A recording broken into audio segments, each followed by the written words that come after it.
अस्सलाम वालेकुम, welcome to the entertainment channel. जी नाज़रीन, आज हम बात करेंगे ड्रामा सीरियल कलंक की लास्ट एपिसोड के बारे में। जैसे कि आपको पता है कि कलंक ड्रामा अपने अख्ताम को पहुंच चुका है। ड्रामा सीरियल कलंक में हम देखते हैं कि दानियाल सारा को प्रपोज कर देता है। वो कहता है कि सारा, मैं तुमसे शादी करना चाहता हूँ।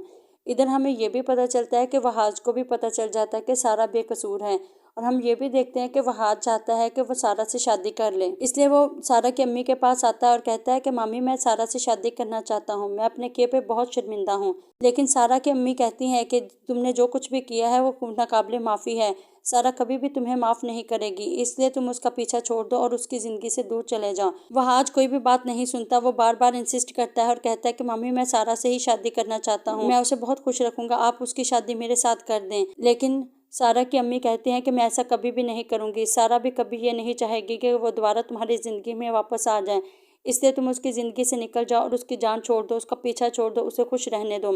पहले ही तुमने उसके साथ बहुत कुछ कर लिया है, अब तुम उसकी जान छोड़ दो ताकि वो खुश रहे।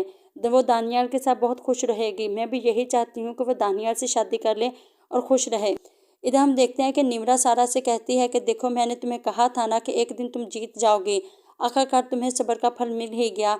आखिरकार तुम्हारी बेगुनाही साबित हो ही गई। दानियाल सर बहुत अच्छे हैं, तुम दानियाल सर से शादी कर लो, तुम बहुत खुश रहोगी। उसकी बात सुनकर सारा चुप कर जाती है। इधर वहाज भी उससे शादी करना चाहता है और दानियाल भी उससे शादी करना चाहता है। हम आगे देखेंगे कि जब सारा ऑफिस जाती है तो दानियाल कहता है कि मैंने आपसे पहले भी कहा था कि मैं आपसे शादी करना चाहता हूँ।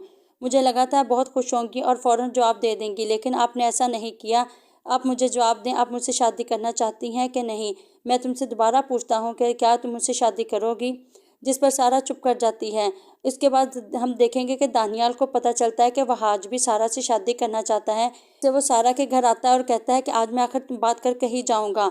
तुम वहाज से शादी करने लगी हो, मैं आज तुम्हारी अम्मी से बात करके ही जाऊँगा, फाइनल शादी के बाद करके जाऊँगा।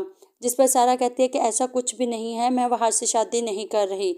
उसके बाद हम देखेंगे कि इधर वहाज दुरिया से कहता है कि तुम मेरी ज़िंदगी से निकल जाओ, मेरी ज़िंदगी तबाह कर दी, तुमने सारा को मेरी ज़िंदगी से निकाला है, मैं तुम्हें अपनी ज़िंदगी में नहीं रखना चाहता। दुरिया कहती है कि मैं कहाँ जाऊँगी, मेरा तो कोई ठिकाना भी नहीं है, प्लीज़ मुझे घर से मत निकालो।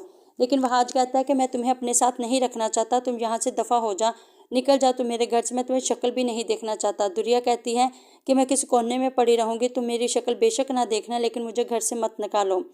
उसके बाद हम देखेंगे कि वहाज उस दुरिया को घर से निकाल देता है। माँ के पास जाती है और कहती है कि देखें, आपकी वजह से मैं तबाह हो गई हूँ। मैं कभी भी बदकिरदार नहीं थी, लेकिन आपकी वजह से मैं आवारा बन गई। आपकी पाबंदियों ने मुझे आवारा बना दिया। आपकी वजह से मैं बदतमीज़ हो गई। आपकी वजह से मुझ में जलन हसद पैदा हो गया। आपने दो बेटियों के दरमियान मुकाबला किया, एक ही घर की दो बेटियों के बारे में बात करती थी आप हमेशा यही कहती थी, सारा को देखो क्या करती है, सारा को देखो इस तरह करती है, सारा घर अच्छा संभालती है, सारा अच्छा काम करती है। तो काम करती थी, लेकिन कभी भी आपने मेरी तारीफ़ नहीं की थी। आपने हमेशा मुकाबला किया और उस मुकाबले की वजह से मैं तबाह हो गई हूँ। उसके बाद हम देखेंगे कि आखिरकार दानियाल और सारा की शादी हो जाती है और दोनों बहुत खुशी खुशी रहने लगते हैं।